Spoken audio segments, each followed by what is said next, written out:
is going on, everybody? Welcome in to the North End Podcast, episode 205. My name is Zach Graham, your host here in the North End, joined, as always, by my good buddy. He's on record as my best friend. His name is Ian Michaud, and we call him E, sitting here on a Sunday, Austin, Texas, coming off a loss at the hands of the Colorado Rapids. Obviously, saw you yesterday. I know how your mood was when we departed last night, but here after hopefully a good night's sleep, how you feeling on Sunday? Yeah, I'm fucking pissed, man. Bummed. Just really not the start that I was anticipating for this season. That's for sure. And we're pulling on the black and mild of sorrow last night driving home, which is never a good thing for us. But even a good night's sleep, I could have slept for 20 hours. I still would have woke up pretty pissed off, I feel like. So, and we lost an hour. So nothing's going great right now. But, a lot to chat about from this game, a lot to chat about in regard to the start for this club right now. And I'm imagining a lot of Austin FC fans are probably feeling the same way we're feeling right now, pretty dejected and upset and confused as to why this hasn't come together the way we anticipated it would. So let's get into it, get this off our chest here. Yeah, man, I'm interested to see maybe some of your thoughts now that we've had some more hours to kind of process things, to rewatch the match. And I know there were some things that struck me rewatching the broadcast that I didn't necessarily think or see while we were at Q2 Stadium last night. So we'll recap last night's match, right? We'll talk through the second team's season opener, which I don't know, man. The children are going to have to avenge us more this season. I don't know. We'll touch on a couple other things here. But before we get into episode 205, just want to remind you all listening or watching on the YouTube channel that the best way to support the show, you can actually support us financially by downloading the audio versions of all of our episodes. And you can do that by going wherever you get your podcasts. You toggle on auto downloads. You can support the North End Podcast going forward, and then you don't have to think about it again. You can go the extra mile, rate and review the show wherever you get your podcast. And of course, if you're watching on the YouTube channel, hitting subscribe does help us grow the show. So subscribe to the channel. You can hit the notification bell to know when a live stream pops up or a new episode goes live. And of course, here on episode 205, hit like on the video, hit the thumbs up button, help us battle the YouTube algorithm overlords, atone for your sins. Wash yourselves clean in the waters of the North End. And one more thing before we get into today's episode. Just want to remind everybody to sign up at Underdog Fantasy. The MLS season is here. If you want to make some picks on your favorite players in sports, check out Underdog Fantasy's Pick'em game. You choose higher or lower on between 2 to 8 players, and you can win up to 1,000 times your entry. Underdog is available in 33 states, including right here in Texas. To sign up, click the link in the description of this video and use promo code NORTHEND at sign up, and you'll get up to $1,000 in bonus cash and a free pick to get you started. So join the millions of fans who have won billions on Underdog.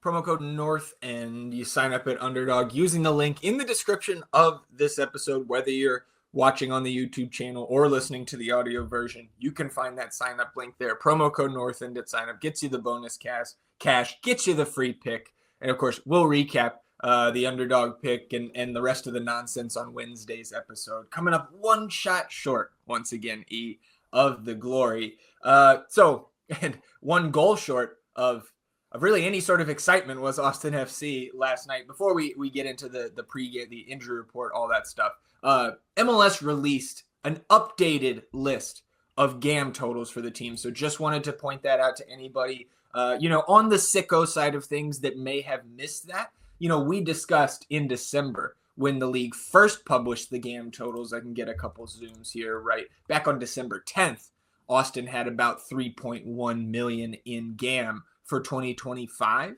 And so now, after the season has begun, of course, the roster compliance date right before the opening weekend 2 weeks ago. So Austin now, and if this is just the roster profiles that they are continuously updating here from MLS. So now you can see in the bottom right-hand corner of Austin FC's roster profile, you can see that total GAM available. That number's 570,059 for the remaining GAM. So Roto has applied or or traded, right? Like I think at least one of the guys that we brought in January or February, we had to pay some team some GAM for discovery rights, something of that nature. So Roto has used or applied $2,592,012 of that general allocation money. So that is why that number looks a lot smaller now than it did in December. We had to use it.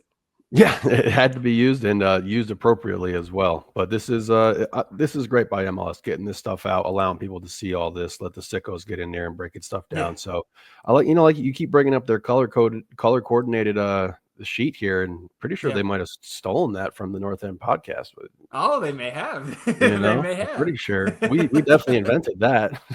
Yeah, color coding champions here in the North End. So we're happy to provide for the league, for all the other fan bases, setting the tone for the league here for this transparency. And like all this stuff does is really make me have more questions. It's like, okay, well now give me the total amount of TAM that we've applied to Julio and Leo, right? Because now I want to know that. So until we get 100% transparency, I will always have more questions. But we haven't updated anything. I think we can probably concoct a bit sharper of an estimate in terms of the cap space that we have available right now, or budget space is probably a better way to put it, with the various forms of allocation money there. So we'll take a look at our own sheets over this next week. And if we make some updates, we'll talk about it here on the pod. So midweek, look, Tinfoil ZG turned out to be right for once. Julio Cascante was not in training with the team earlier this week, and he will miss 2 to 4 weeks here. And that was a timeline given by Coach Estevez on Thursdays, or during Thursday's media availability. We got Coach Nico, we got Danny as the player during that availability session as well. And the Julio news was really the big item that came out of that availability. So we knew Julio wasn't going to be available coming into this one. Official injury report released on Friday afternoon, and Julio was the only one on the injury report. So you and I speculated on Wednesday's episode. You brought up what I thought was a somewhat compelling case to maybe start Leo Väisänen in this match. It didn't ultimately end up being Leo. He was active on the bench. And I guess just talking about the lineup, really kind of what we expected, or at least you were saying maybe Leo, but Svatak, I think both of us thought was going to be, or was the most likely center back to step in there, as he did for Julio when he got injured against Portland.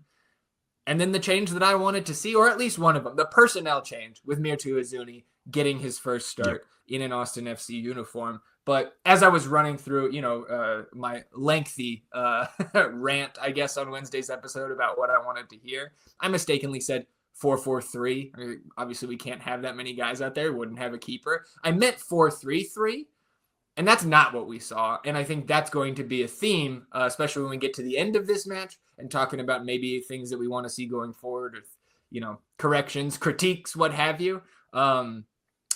I think we can do better aligning ourselves offensively.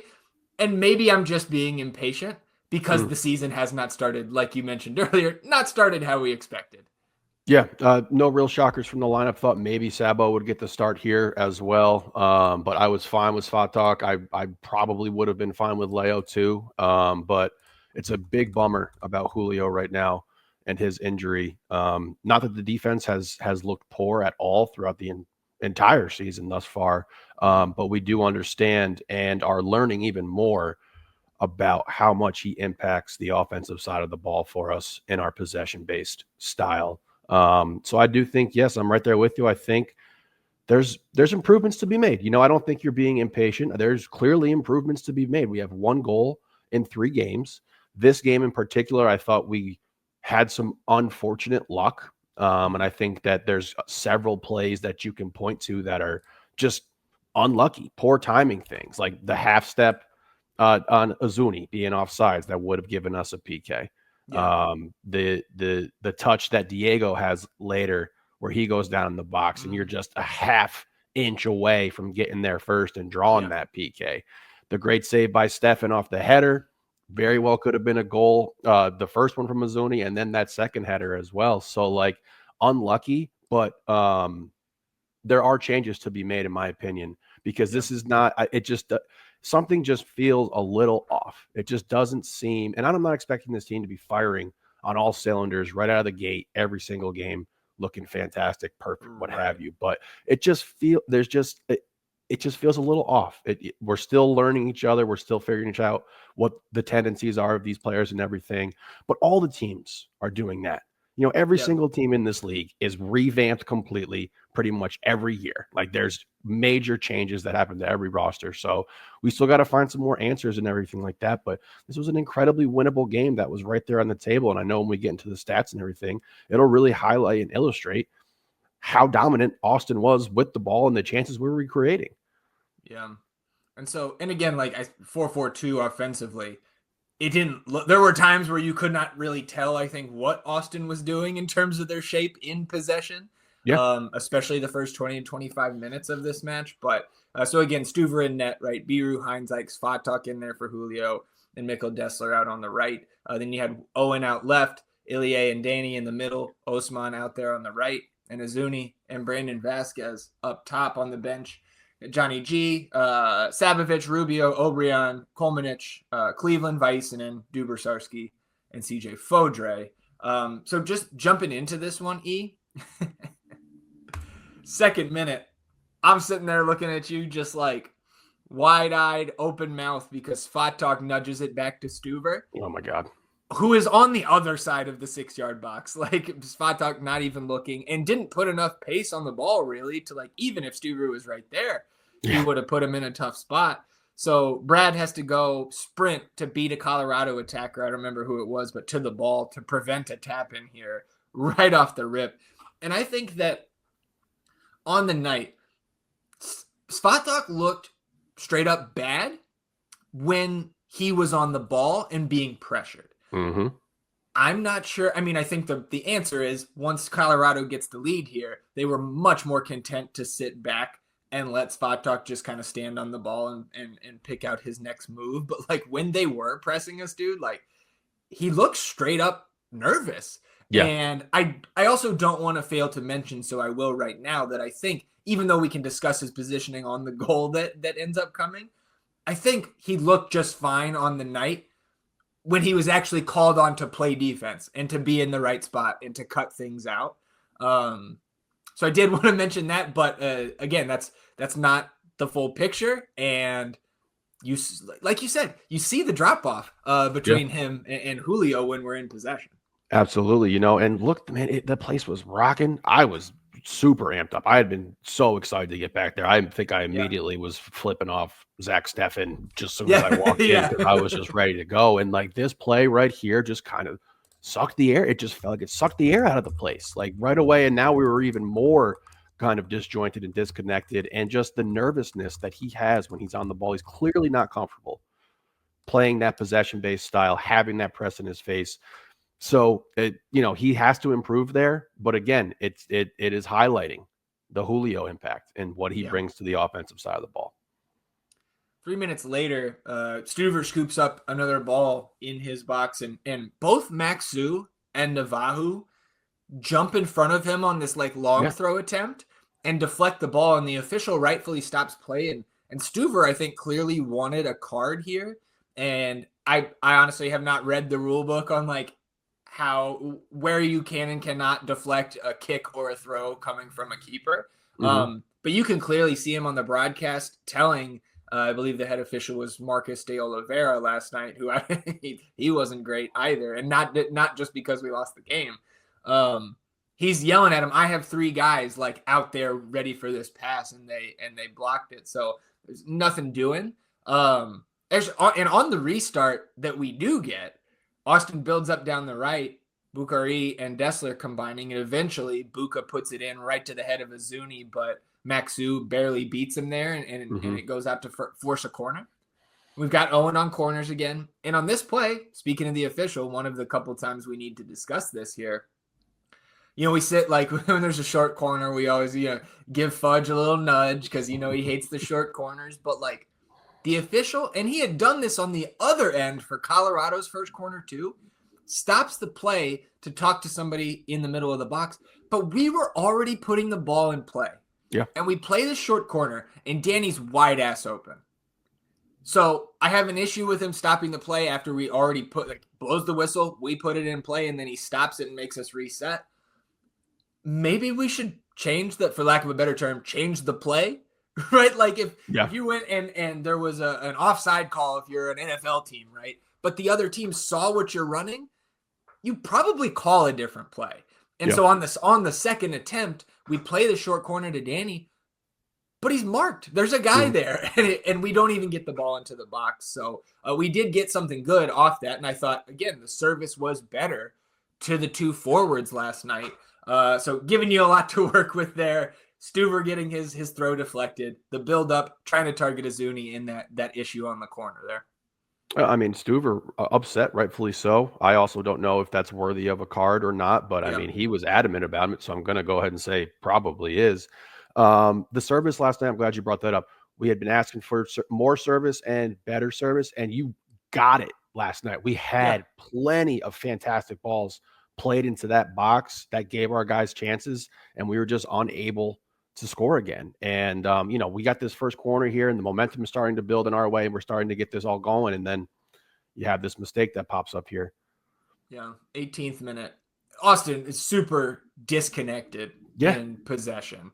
And that didn't really get better as the night went on. I think Colorado just kind of took their foot off the gas with their press, and that's what allowed Austin to really settle in with the ball. But just, I don't know, you get to the final third and it's like we lose our minds. Like it felt like it worked up until you get to, right there knocking on the door. But so we're looking sloppy here to start. 18th minute. Danny and Buka can't control this ball that I thought they very much should have been able to corral and then combine off of one another here in the midfield.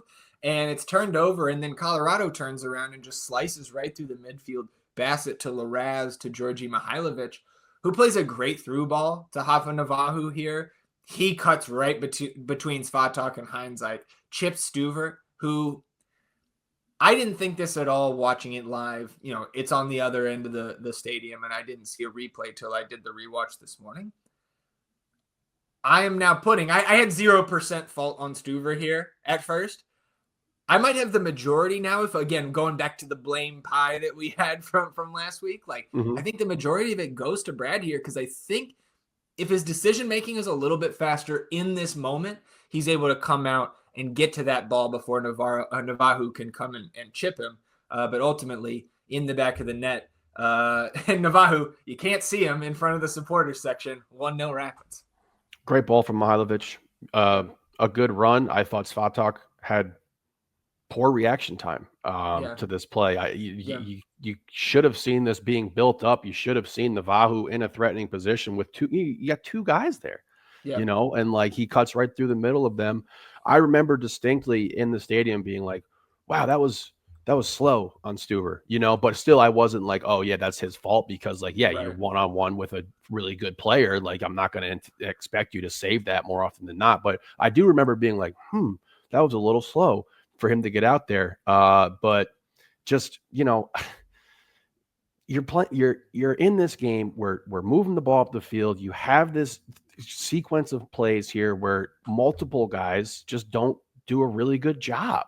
Like you said, Buka, Danny, not a very good job here. Svatok, not a good job here. Stuver, not a very good job here. And it ends up being the difference in this game.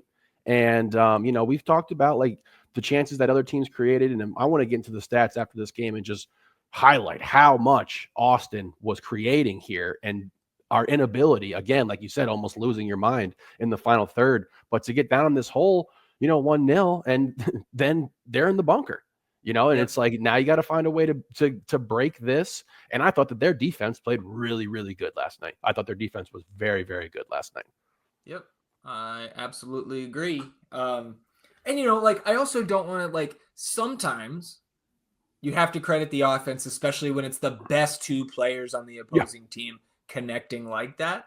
But for all the reasons you mentioned, whether it's Buka and Danny not being able to be on the same page there and at least keep possession of a ball that we were there was no threat from Colorado to take it off us there. We turned it over. And then for them to turn around and just slice right through the midfield, right? It's just deflating. And the stadium, right? I don't know, man. I was going to say this after, but I just want to say it now. I feel like the stadium and the fan base as a whole, of course, was so ready last night. Of course, they have been, but especially last night, coming home hungry for a win to turn around. We felt like we should have got a point last Saturday. So ready to latch on to this team and see what we've all been expecting, right? Yeah. And the chances were there last night. There was not a ton of quality chances, but the chances were there. And Mm-hmm. it feels like such a big opportunity missed for the team, not just standings wise, but with your standing, your ties to the fan base, right? Our Mm-hmm. belief as a whole in what the team is capable of doing. Again, it's game 3. It's super early. We'll get into more of the overarching stuff in a little bit, but that took a hit last night, I think. I am right there with you. I think that it took a big hit last night because you had the anticipation, the expectation of this season, all the big names that brought in here, all the money that was spent to revitalize this roster, being at the end of the quote unquote roto rebuild here, where it's finally like, okay, this roster's filled out. We have talented players ready to roll. And this fan base has been through a lot of frustration. Mm-hmm. It has been a very frustrating time having been an Austin FC fan since the inception of this team, and to have this energy surrounding the team, which we talked about all offseason, when we were even at the open practice, the excitement surrounding this team was just continuing to build and everything. And you get that first win, an ugly one for all intents and purposes, but for 3 sure. points nonetheless. But 3 points nonetheless, and it still was like, okay, we got to get this figured out because we got all these new guys here and everything. But now with these last 2 performances, man, the fucking Portland game, who just got smacked by a terrible Nashville team, gave up like 30 shots, and like to have that. And then this game here, I understand why there's a lot of fans right now who I feel like are probably, you're going to have to earn my excitement again. You're going to have to earn me buying back in, because there's been so many letdowns and just like continuously getting up for this team. But I think you're spot on right there in your assessment, because it was electric when we walked in, and then it was just like, here we go again. Yeah. Oh, and but to the guy's credit here, literally off the restart from the goal, Austin immediately wins a corner. And Wolf puts this one to the back post. And that's one thing with the corners. Like, I see a lot of people saying that the service hasn't been great. I disagree. Like, when Owen is targeting the guy running to the near post, he's being told by the coaching staff to do that. When he's sending it into the mixer towards the back post here, that is the design of the set. Same with the short corner. And I thought his delivery was fine on the night. And especially on this one, like, it finds the head of Svatok, who like also seemed very determined here to make up for any perceived mistake that he just made in conceding the goal. When he gets his head to this first one, it ends up getting kind of deflected back out towards the left, and Owen gets back onto it, and he kind of whirls around towards the end line and pops another cross right back to the head of Svatok again. And this time, Alexander heads it down toward, like, right into the face of goal. And Azuni dives in, right?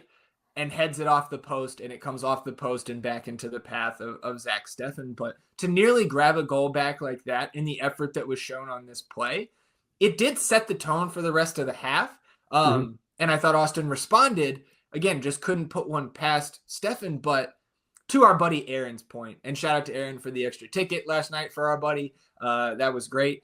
To Aaron's point, to me, like, at the end of the first half, I was like, well, we've been really good since the goal. And he goes, yeah, but why did it take a goal being conceded for us to look this dominant? And again, like, I think, again, if you want a real answer and not just making that a rhetorical question, Colorado pulling back on the press, I think, had a lot to do with it. But I still wanted to give Aaron his props there for a good point. It shouldn't take a goal for us to be on top of things against a team like that in our house. Agreed. And I had that exact thought at some point earlier today, when I was just like, because we've pontificated on how you expect this team to come out in certain games and everything. And it's like, I am much more of the mindset now. I want to come out with the foot on the gas going, because that's what this eventually turns into. But it's like you've dug your hole for yourself now. And like, again, the old theory of the light switch, you can't turn this on and off whenever you want. You got to have it. Right. It's got to be flicked up. It's got to be up.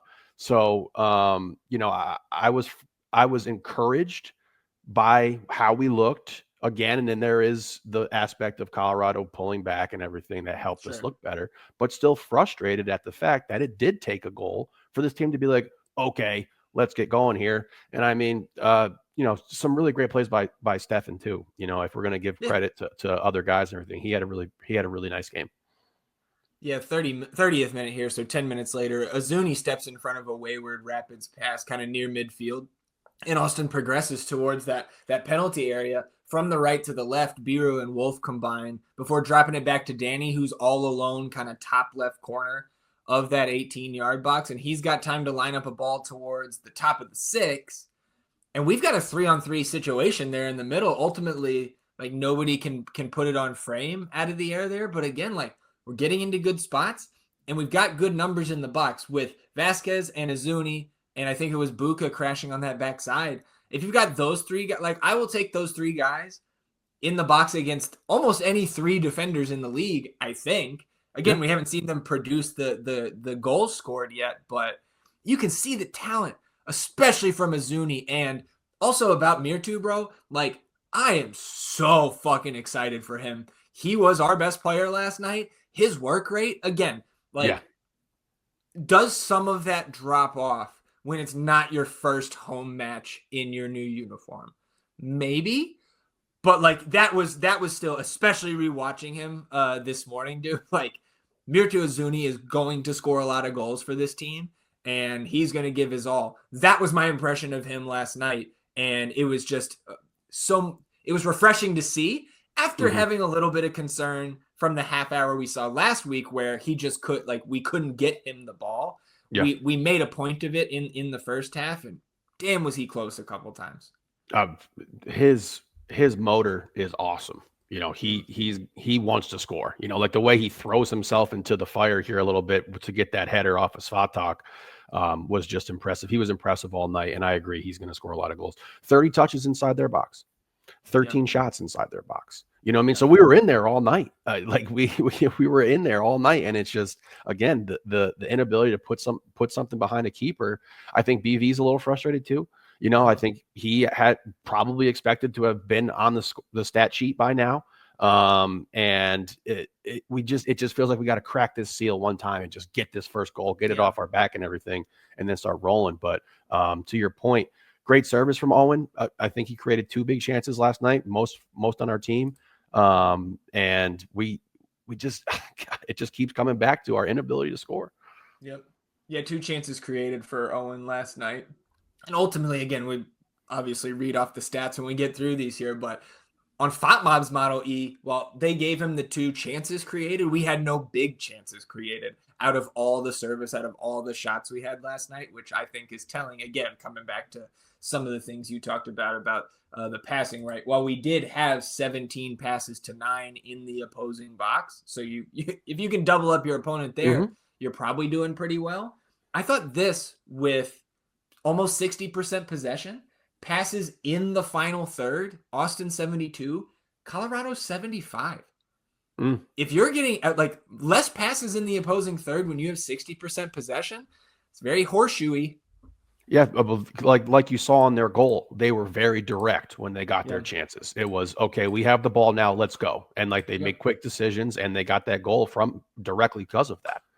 Yeah, and to Austin's credit, relative to where the bar was super low, we are also being more direct when we have the ball this year. Just trying to put it all together with that final action. 43rd minute here. Again, Verde in black having all of the ball to close the half here. And Bukhari changes from left to right. So this was after a corner. So you've got Osman over there on the left, and Owen, where he had taken the corner, is out on the right. And Wolf cuts inside with it before sliding it back out to Danny. And then he plays Dessler through to the end line. And Dessler pops it back across the face of net. And Izuni rises up to meet this one and slams it into the crossbar. And I think Stefan gets a touch to it here, and if he doesn't, it may have gone off the underside of the crossbar and in potentially. But man, again, this was just maybe the clearest chance for Mirtu on the night, and to see that athleticism, because he's not a big guy. Yep. But to see that athleticism, the hunger to score, and the power which he got on that headed attempt, like again, I'm very encouraged by Mirtu, and I think still as a whole, but again, 44, the next minute, next possession, we win the goal kick. Ilie slides it to Buka, who charges up the middle and kind of, dekes through a couple of those defenders.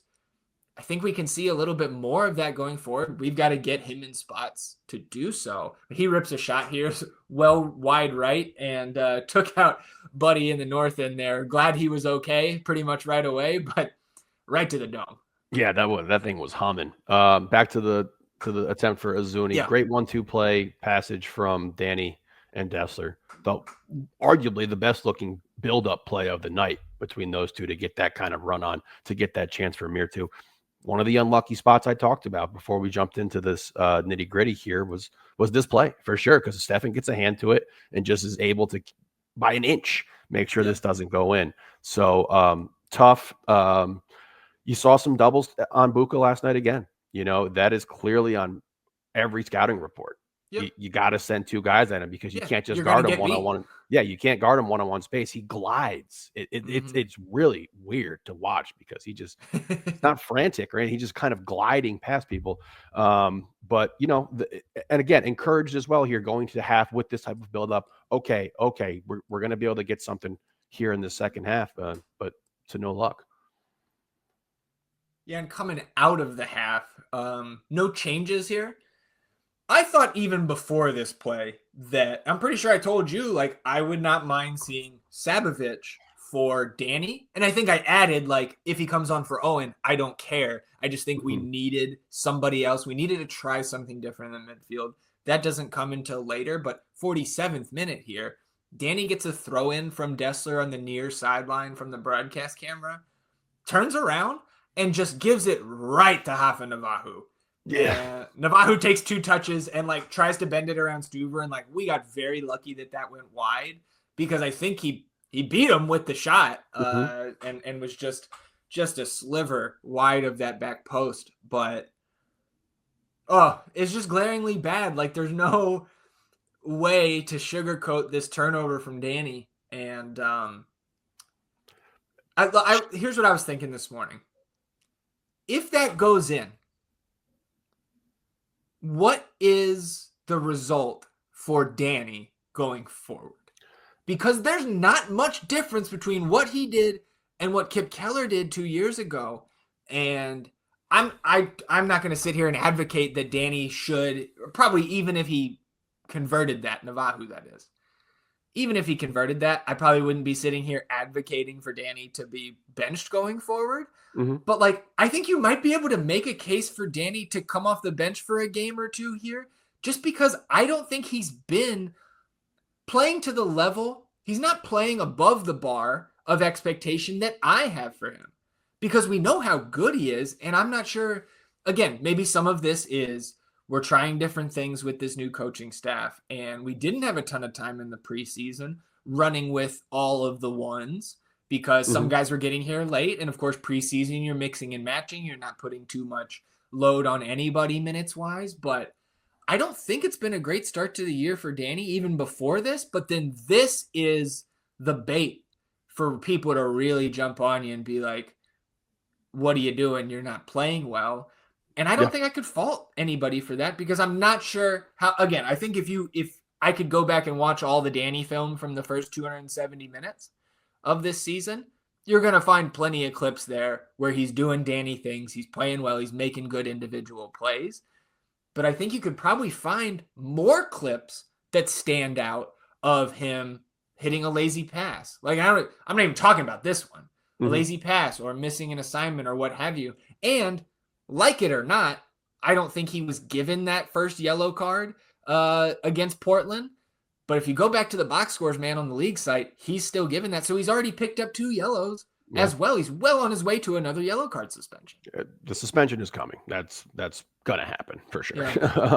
Yeah. Yeah, I had the same thought too, where it was just like, if this was a basketball game or a football game, you're probably getting subbed out of the game. I understand like in this, When it's you can harder come to, back in. yeah, it's harder to, penalize guys because you only have a limited amount of subs, you only have a limited amount of windows, and the player can't come back in the game and everything like that. But like, this is definitely a benchable offense right here, particularly with the fact that we just felt like something else was lacking out of the midfield. And I don't want to try to pin the entirety of this team's inability to score on like this disjointed midfield that we've seen, where it's like the decision making, even from Owen at times last night. I don't know if that was in the first half where he has Biru overlapping him. Yeah. And that's clearly and another one, he's got Vasquez, and he makes the decision too late. Clearly the right play to dump it off to Biru and everything, but like I digress. This was definitely a benchable offense by Danny here, and you get fortunate, but like more often than not, you give those up, you're getting scored on again. This game would have been over. Yeah. Yep. And that's where, like, I don't think we've seen what folks wanted to see out of Danny potentially being able to be a more key piece of offensive creation for this team, where he's had to play more defensively through his first 4 seasons with the club. Like, I don't think he's proven. They had the question mark coming into the season because we've seen the flashes, right? We've seen the flashes when he's had those opportunities, but I don't think there's ever been consistency with him in that role offensively. So it's just something to continue to watch. And it was a night to forget for Danny, right? He's going to have another opportunity here soon, but we'll see if he's in the 11 next week. I think that is in question. Yeah, I mean, I was saying Sabo for this game, and I very much would anticipate now, but even more likely that we're going to get a Sabo start here. It's what, year 5 for Danny? He's 24 now. Like, we're not 19 anymore making these bad passes. This is year 5. We got to tighten up. We got to get a little more focused, and we know what he's capable of. And we keep kind of looking at like, oh, who's the guy that's going to be able to unlock Danny in the offensive side of the ball? And it's just, it is looking like it needs to be him, who makes this change. And like you were talking about a play earlier, I thought he could have ripped one from right outside the box there, putting something on frame. But yeah, a night to forget. He'll bounce back. Yeah. And I also, again, like you brought up Owen, like Owen's decision making has not been good either in the final third since that first half against Sporting KC. Right? Like, I think it's been a little bit downhill from there for him. And I don't think it helped him to have this like disjointed 4-4-2 look that we're in, because if he's like playing technically the left wing there, the left midfield position, whatever you want to call it, that left side was kind of like, did we generate anything from there? Certainly not in the first half. I don't know, man. It's just, again, it's just nowhere near the final product. And now that we're 3 games in, like, you're starting to feel bad about this stuff. Yeah, I mean, we're talking about, how we felt at the beginning of last year, and I feel worse than the start we had last year, because we understood what the team was working with last year, the Seba injury and everything like that, and we got 2 points out of the first 3 games, and now we're at 3 points out of these 3 games. We only have 1 face goal that very well could not have been a goal, and like, I am definitely more frustrated than I was last season, because I understood the assignment last year. Yeah, we're trying to hold on. Any points you could grab at the beginning there was, and that included the unfortunate deflection draw against St. Louis, where we scored 2 goals. And like, even going back to 2023, the first 3 matches, if you include all competitions, you get upset by the expansion St. Louis at home. Then you grab a late winner against Montreal. Then you lose 3-0 to Violette in the Dominican. Yeah. But even then, we were coming off the Western Conference Finals appearance. Like, okay, this is a blip. Even then, you had leg 2 against Violette, where we thought we were going to be able to come back. So it's like, that was embarrassing, but we can still fix it. So like, I do think vibes-wise, through 3 games, relative to expectation, this is the worst start I think we've had in club history. And maybe that's an overreaction, but I don't think you can make an argument that it's at least not close to how you maybe felt in 23 or 24. And we did not expect to be here in 2025. Nope, incredibly frustrated. And I know that we still need time. We still need patience. We still need It's Nico to game be able 3. to get into his rhythm, get into his groove and everything, find out what these lineups are really going to look like and what's going to be our most advantageous positions and everything like that. But yes, the vibes are incredibly low right now. And there's also not a giant scapegoat anymore for this lack of success. You know what I mean? Like For now. yeah, exactly. For now, but like there is not this one glaring thing where the majority of people are pointing to that's our problem. Right now, it's just kind of like what's going on in the final Yeah. third? Why are these last two actions not good enough all the Yeah. time? We can get back to the second half here, 51st minute. This is great ball through here from Biru to Azuni. This is maybe the first time I think we got something really, really successful and dangerous coming down that left side. And Azuni gets in behind. Awazium takes him down inside the box. The penalty is correctly given here. But then you go to the VAR check, and he is offside. Yep. Tough break. Like, Nico talks about in the post match that he didn't think this should have been overturned because we don't have the like line drawing technology for VAR. So he was making the case. Yeah, he was making the case that this was like you should have stayed with the call in the field. I completely disagree. We're watching the replay in the stands. He's fucking offside, man. He was. Yeah, he's off. But then Great ball by Biru though. Great ball by Biru. Great run by Azuni, right? Just half step off there, takes the contact, goes down. But then he goes down. ATs come on the field to make sure he's okay. And of course, we have our MLS rule where you create a power play when the ATs have to come on and the player's not injured or there's no head injury. But I don't know if that's the spirit of this rule. He was called offside. Yeah. And then then we're keeping him off for 2 minutes, and the 2 minutes I didn't go time it. It felt like it was a little bit longer, but you guys get to go review the offside call for 5 minutes, and then he still has to stay off for 2, even though he's been back up for I don't know, man. It just didn't feel like it was the spirit of the rule because he was clearly not fucking time wasting. The guy got hacked. Yeah. And I don't think he knows the rule. He's standing over there. Yeah, he may not have known it. Yeah, he's like, what is going on? And the ref just 3 or 4 times. No. And it definitely felt longer than 2 minutes. I mean, that could have just been because we're all amped up trying to score and everything, but good Lord. Yeah. Well, Nico does get a yellow card here. De Oliveira strides over, gives him the yellow card. I assume he was complaining. This was 57th minute. I assume he's complaining about how long Azuni was held off there. But in the next minute, it's all starting to unravel here. Dessler goes down. He's extending for a ball, goes down grabbing his hamstring, man. And the way he was grabbing it at first and reacting, I was hoping it wasn't torn off the fucking bone. Yeah. He was really hurting when that happened. And Gallagher comes on. Luckily, Mikel was able to get up and walk off under his own power, obviously slowly. But I think if it was a serious injury to the point of where he's missing multiple months, he's probably not walking off under his own power there. But MRI is probably Monday, man, and we'll find out again this week just how long Dessler's going to be out. I think we can guarantee it ain't going to be next week, and it ain't going to be the week after. No, you're getting. I'm going to go ahead and say minimum 3 weeks. Yeah, minimum. Yeah, I think that's I was thinking in my head 4 to 6. Yeah, but we'll see, man. A prognosis like Julio's would be a win, I think. Agreed.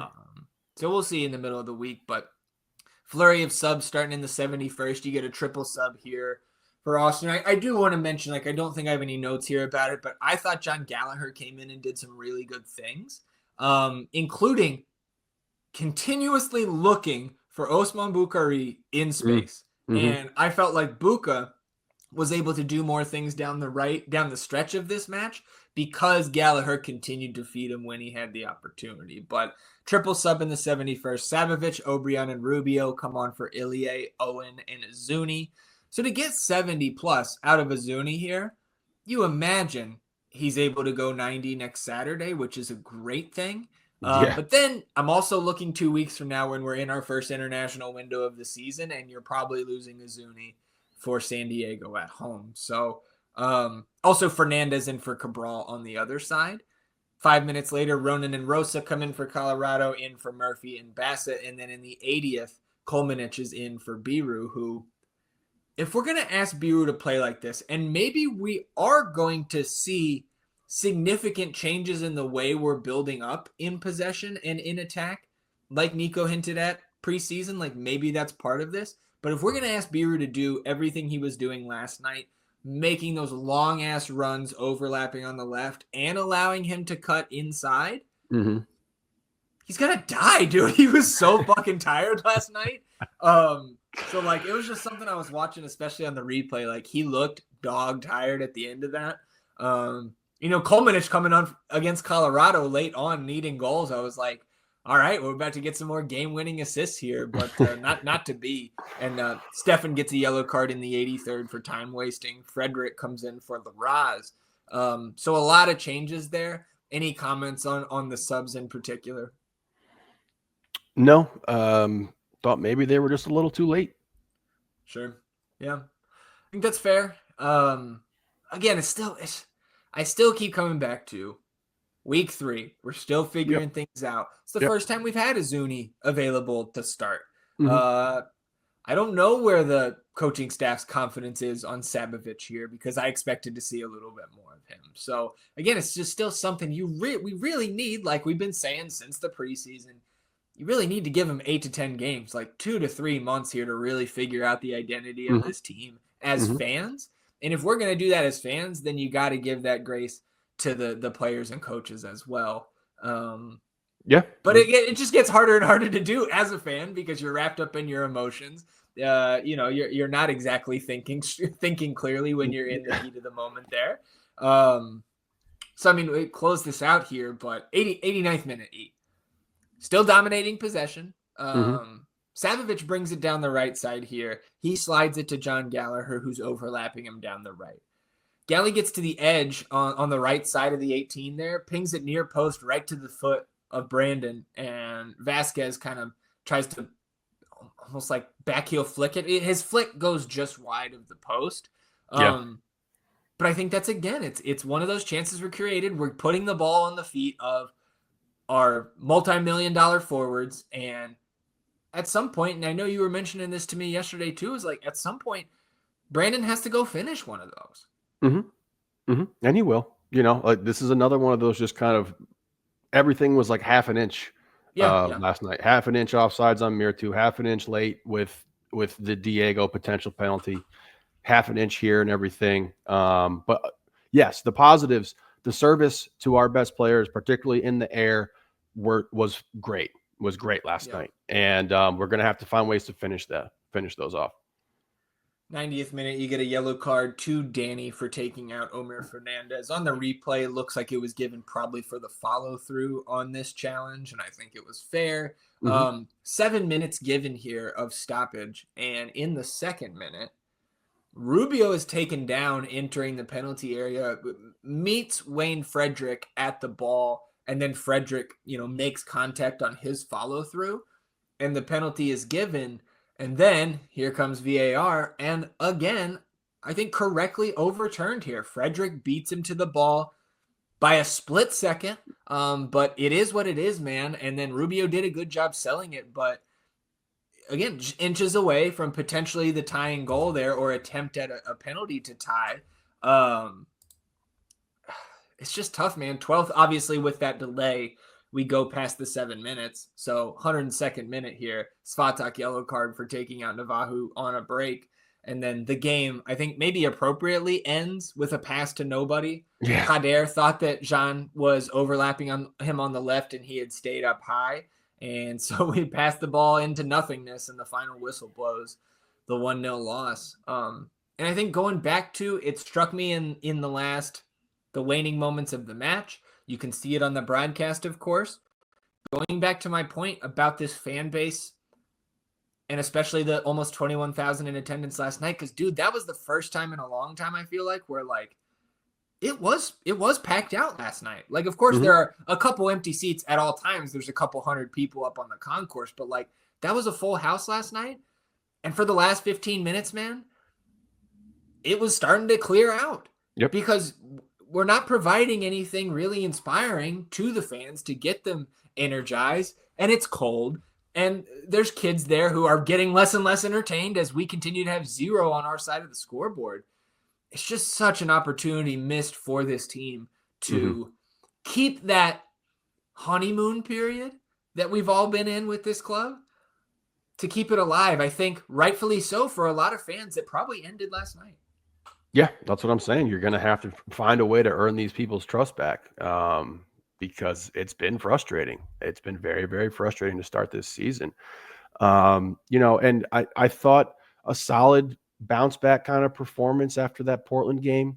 I was anticipating and hoping. I know that I got ahead of myself after the first game and was like, you got this shit Portland team who's beat to hell right now, who you definitely can beat, should beat.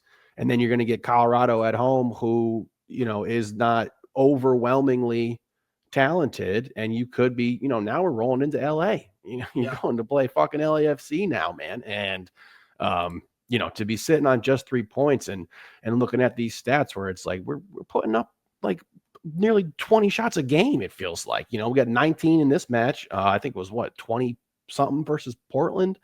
So it's just like, it's just been so weird because in prior iterations of this team, there was no shots coming, and we were getting nothing going, but still sometimes finding ways to score. And now we're getting all of these chances and shots and everything. We're not finding any way. We can't find a way to score.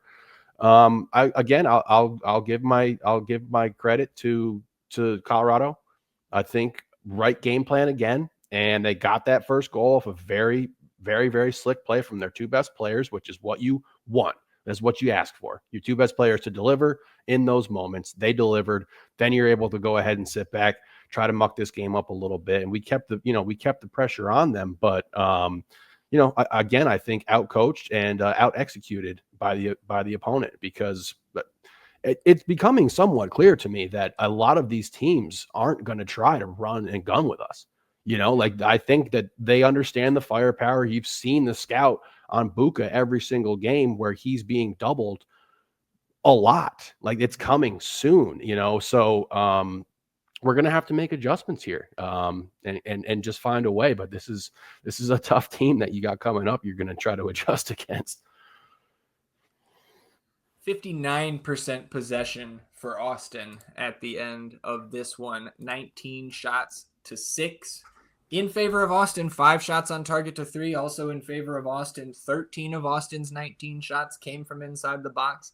6 of those attempts were blocked by Colorado. Again, like we mentioned earlier, 0 big chances on FOTMob's model. 7 corners to 3 in favor of Austin. And then that XG, 1.09 on FOTMob's model for Austin, 0.81 for Colorado. But the point I wanted to make was 19 shots, dude, 1.09 XG means none of your chances were very high quality. And I think the one that gave us the most, was the Azuni header that goes off the other side of the crossbar and got pawed out. Because you see 0.31 expected goals on target to 0.56 for Colorado. So we're almost on the opposite side of it now. We're like, okay, we're getting a lot of shots, but if none of them are high quality, does it matter? We're getting 2024 Austin, it feels like, because some of these teams appear to be content to sit back, absorb a ton of shots that aren't high probability looks for us, and, try their chances at smash and grabbing 3 points. And that was successful for Colorado after it was almost successful for Sporting in the opener. Yeah. And successful for Portland. Yeah. Same thing. So, we're going to have to find a way to make these teams come out and play with us. And to me, that's when you got to strike them early, because if you go down, people are going to sit back on this team and absorb. How many shot deflections did they have last night? Like 6 or 8, something like that. 6 block shots. Yeah. That was our game plan last year. And that's what teams have been utilizing versus us now. And like you said, the quality of the chances is not spectacular at this point in time. And again, we're going to have to make some adjustments. We're going to have to figure some things out here, because it's just not looking the way that it needs to right now. Yeah. Well, Nico, I mentioned that quote earlier, him talking about the VAR or the review from the first penalty call. He said the offside was very difficult. They go back on that one because there are no lines, that we don't have that technology in MLS. The league doesn't have that technology, and something that we as coaches want to have. The line between winning and losing is very thin. For me, it's very difficult after not calling offside. I guess calling offside when it was live to Mm-hmm. go and call offside. For me, if I was the ref, it's not clear and obvious to turn that call back on the PK. And like I said earlier, I just disagree. I think from the Yeah. angle, again, we don't have the perfect angles. We don't have the lines. I thought we had a good enough angle to tell that Azuni was just a half step off in this instance. So I Mm-hmm. understand the frustration, but I just disagree. Yeah, I mean, I think he's clearly off. I think the frustration, right, is that they overturned it in regard to, switch the call because they didn't call it live. You know what I mean? Right. But But he's that's what off. He's VAR is off. for. Yeah, he's Get it right. offsides. He was Yeah. offsides. So, I mean, at the end of this, man, like, it's the first home loss of the season. And I Mm-hmm. went back because we know how valuable home games are in this league and the Mm-hmm. advantage that teams playing at home have. Last season, across the league, the most home losses that a playoff, and I'm a postseason team. I'm including the wild card teams in this. So 18 total teams. 3 teams had 7 home losses. That was Cincinnati, Atlanta, and Vancouver. Cincinnati's the outlier there to me because the latter 2 are wild card teams. Mm-hmm. So I think when you're up in that 6 to 7 loss range at home, you're in the wild card range. I Yeah. think that is a fair expectation here.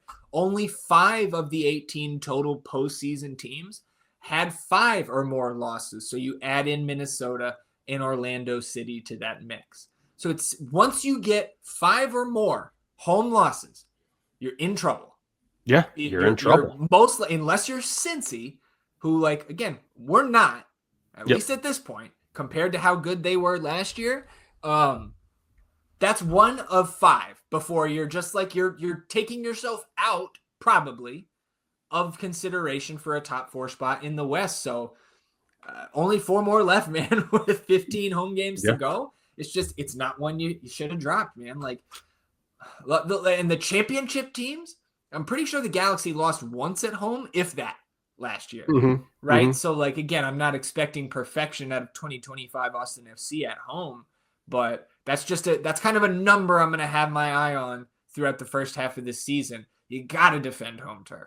You absolutely have to, because points on the road are so hard to come by. There's so many teams that are just neck and neck with each other talent wise. You add in the variables of other things like injuries, coaching, and then the home field advantage, and it's just a really difficult route if you're dropping points at home versus teams that you should probably beat. And I think that is a really, really telling stat, and I think a good benchmark is to have that 5 where it's like, yeah, we want to, because you want to play at home in the playoffs. You want to have that you want to be at your place in the playoffs, period. And when you're racking up these losses, 5 to potential 7, it's a lot of ground to make up. So, yep. I mean, I guess my last thoughts on this, man, is like, I'm still very encouraged by the talent, right? We're seeing the flashes, and to see Mirtu in a more full capacity last night, like I said, got me very excited. mm-hmm. And I think, again, it's impossible to say that the team isn't playing more direct offensively than what we've seen in the past, which I think is also fair to say that's what we all wanted to see on that side of the ball. Yeah. But as fair as it is to say it's still early and let the guys gel, and I do stand on those points still, and the guys look like they just met sometimes, especially Mm-hmm. last night. Mm-hmm. I'm also starting to be concerned that there doesn't seem to be discernible patterns in our offensive buildup in terms of how we want to create these chances, right? Like, there's no overwhelming directive, it seems, to get to the end line and cut balls back, or to lump balls in when we've got bodies from above the area, or to play through the middle and play more direct, right? Like, we don't seem to have that, like, this is our bread and butter yet. And maybe you say we shouldn't have that. We haven't figured everything out yet, right? So we don't know. But I would just, even if the results weren't coming, I would like to see a little bit more of a clear idea that somebody like me could pick up on in terms of the buildup and like, what is our main, how are we building up to get these guys the ball, right? And we clearly haven't figured that out. Like, show me that this is how we're going to create our chances and get the ball to the $22 million standing up there next to each other, right? Yeah. Like, I just want to see that become a little bit more clear cut over the next month. Okay. Well, we'll be keeping a close eye on it. Well, and of course, LAFC is the next opportunity next weekend to go out there and get a result. It will be on the road, and this is a early afternoon, mid-afternoon match here out on the West Coast. So kickoff is 2:45. Los Verdes will have another watch party. That party's going to start at 1:30 and it's going to be at Austin Beer Works there at Sprinkle Valley, 10300 Springdale Road here in Austin. And during this watch party, couple things. Los Verdes is going to have a fundraiser for Queertopia. They do outreach for LGBTQ plus Black, Brown, and Indigenous, the unhoused community of those minority groups here in and around Austin. They have a bus that they take around to do this outreach. So that bus 2 years ago apparently got into a wreck and the AC unit was destroyed. So because a lot of the people that they help with this charity or nonprofit rather, they deal with a lot of elderly folks. And so not having AC in this bus, especially during the majority of the months here in Texas, it just doesn't work. So Los Verdes wants to raise money to help fix the bus here. And so they will be raising money. Austin Beer Works is also donating 10% of the sales during this match from the start time at 1:30 when the party begins to the end of the game for the bus fund. So 10% of what you spend will also be going to the fundraiser here for Queertopia. Jesse Sosa has designed some koozie art that Austin Beer Works will be selling for this event. So I love some koozies. So I'm going to be getting one of those. So Los Verdes asking everybody to come out. We'll talk about this again on Wednesday to begin the episode. Wear your pride gear to this one, everybody. So party starting at Austin Beer Works, 1:30 p.m. this coming Saturday. Austin FC kicking off against LAFC at 2:45. So it should be a blast out there. What a great cause. Shout out to whoever who set that up and organized that. That's really awesome and impressive. I agree. Second that wholeheartedly. Come on down to Farmer Field where the champions play. Get ready for the game. It's last business day.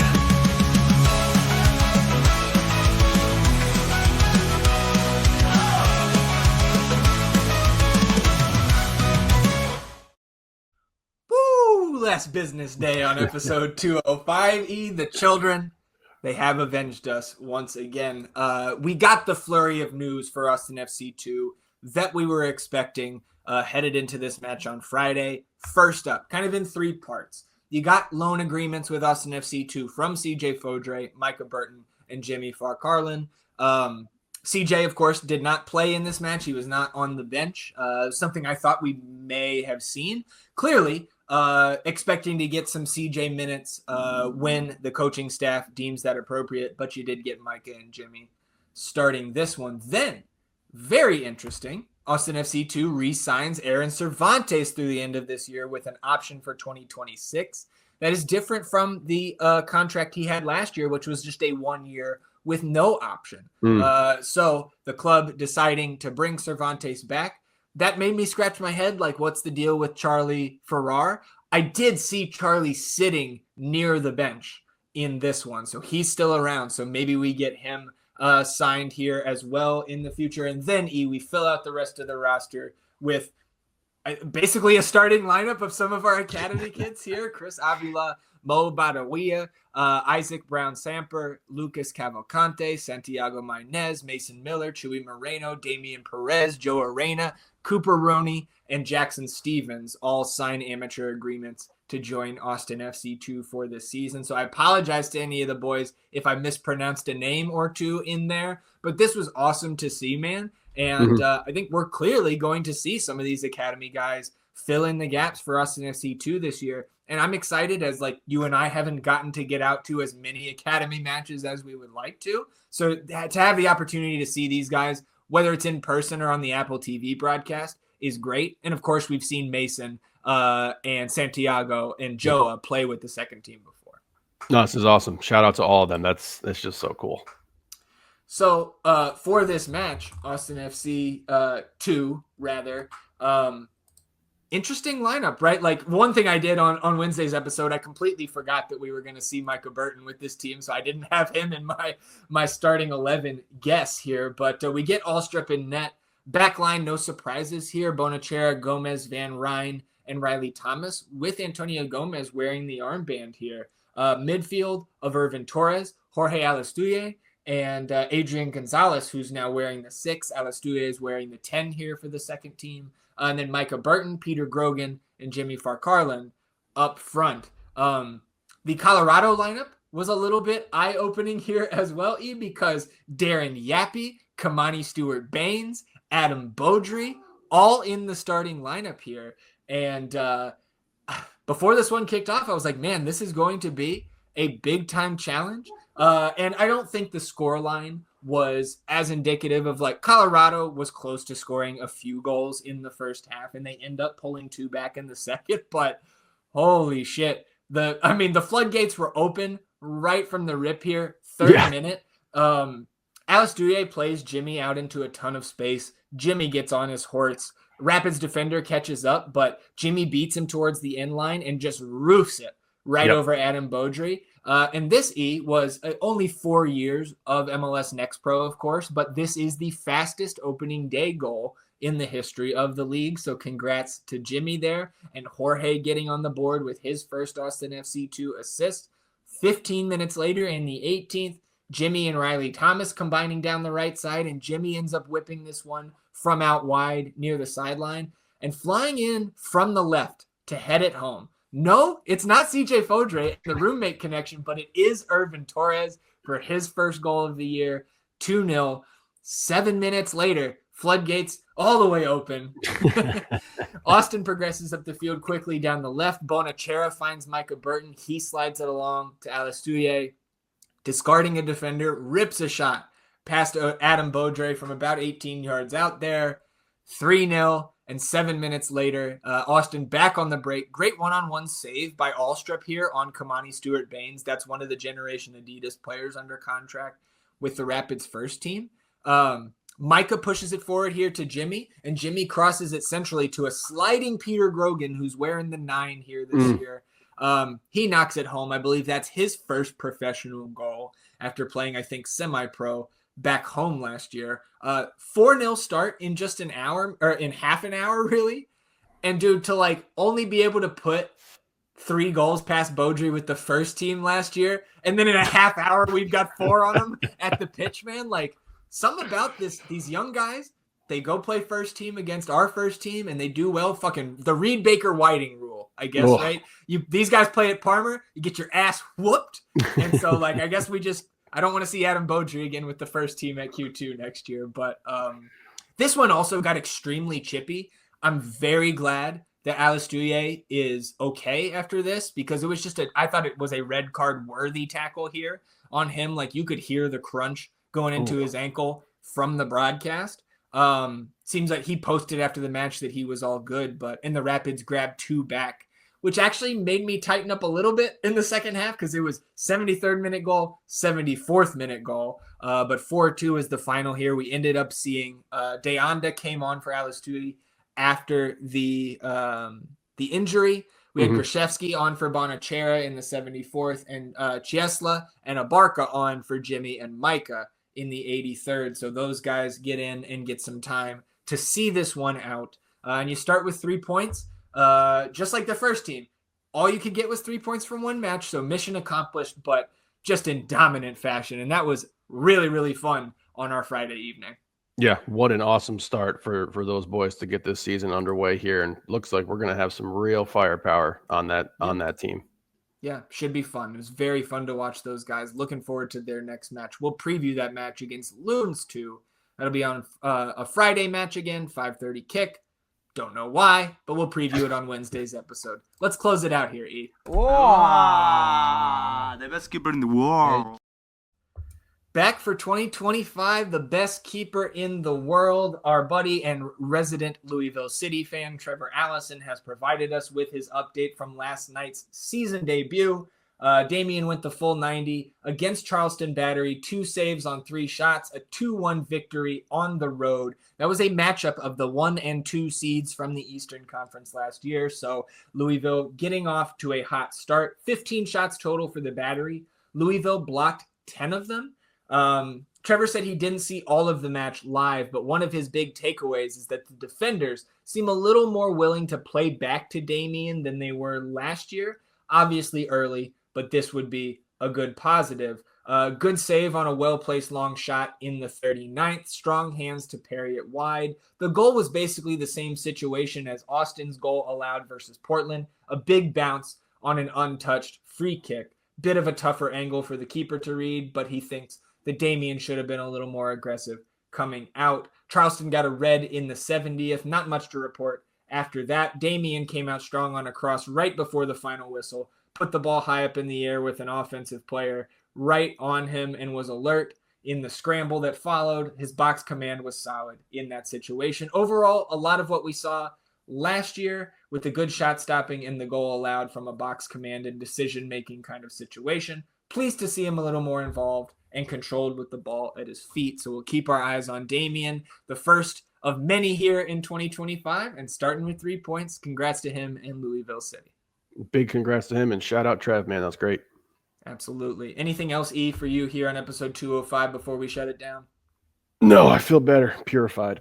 All right, good. We've been purified in the waters of the North End. We hope everybody else feels a little bit better after this therapy session as well. Appreciate y'all tuning in, sticking with us here on episode 205. We'll be back on Wednesday previewing Austin FC's trip out to LAFC, previewing Austin FC 2's home match on Friday against Minnesota United 2, and of course talking about everything else that happens in the Austin FC universe between now and then.